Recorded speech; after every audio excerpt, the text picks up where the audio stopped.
गांव के आखिरी छोर पर एक पुराना मिट्टी से बना घर था।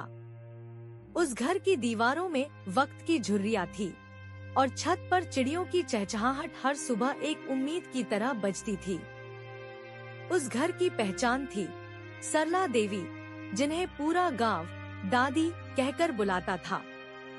दादी का एक ही बेटा था, राहुल, बहू प्रिया और पोता बिट्टू।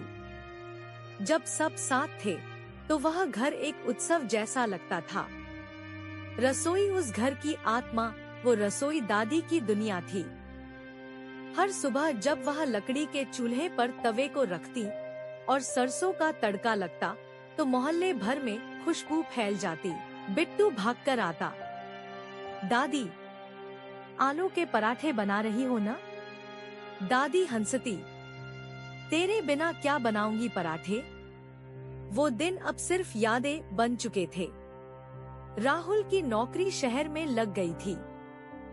अभी सेटल होते ही आपको भी ले जाएंगे, कहकर वह प्रिया और बिट्टू को लेकर चला गया। शुरुआत में हर रविवार कॉल आता।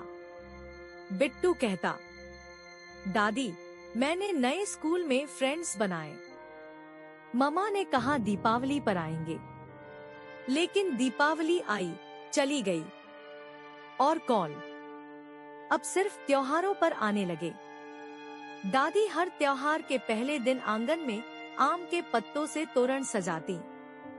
रसोई में खीर चढ़ती, लेकिन कोई खाने नहीं आता।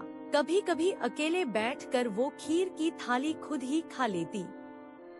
कम से कम भगवान तो देख रहा है कि मैंने इंतजार नहीं छोड़ा।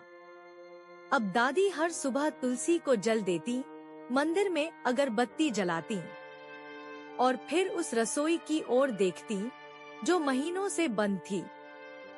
कुसुम आंटी ने कई बार कहा, अकेली क्यों रहती हो, बहू बेटे के पास चली जाओ। दादी बस मुस्कुरा देती, मैं यहाँ नहीं रहूंगी तो इस घर की दीवारें भी मर जाएंगी। उनकी उम्मीदें अब रोज एक पुराने ट्रंक से निकलती, जहाँ बिट्टू की तस्वीरें, स्कूल के सर्टिफिकेट और बहू की शादी की लाल साड़ी अब भी संभाल कर रखी थी। एक दिन दादी ने अचानक उठकर रसोई की सफाई शुरू कर दी। दीवारों पर जमी कालिक पोछी, तवा मांजा, चूल्हे में लकड़ी डाली और बेसन भूनना शुरू किया। बिट्टू के लिए लड्डू बनाने। उन्होंने अपने सबसे सुंदर थाल में खाना परोसा, पर थाली के सामने कोई नहीं बैठा। खाली कुर्सी की ओर देखते हुए उन्होंने कहा, आज सब आए हैं मेरी यादों में। उस रात दादी पहली बार चैन की नींद सो गई। अगली सुबह कुसुम आंटी आई। दरवाजा खुला था। रसोई से घी की हल्की खुशबू आ रही थी। थाली में ठंडा होता खाना रखा था और दादी अलमारी के पास बैठी थी, शांत, स्थिर, मुस्कुराती हुई। उनकी गोद में बिट्टू की तस्वीर थी और वो अब किसी इंतजार में नहीं थी। दादी इस दुनिया से चली गई थी। अंत में एक सवाल, क्या हमारे घर की रसोई अब भी उतनी ही गर्मजोशी से महकती है, या हमने किसी के प्यार की खुशबू को शहर की व्यस्तता में खो दिया है? कभी कभी एक कॉल, एक मुलाकात, एक साथ बैठा खाना किसी की जिंदगी की आखिरी खुशी बन सकता है। तो आज किसी दादी को फोन जरूर करिए।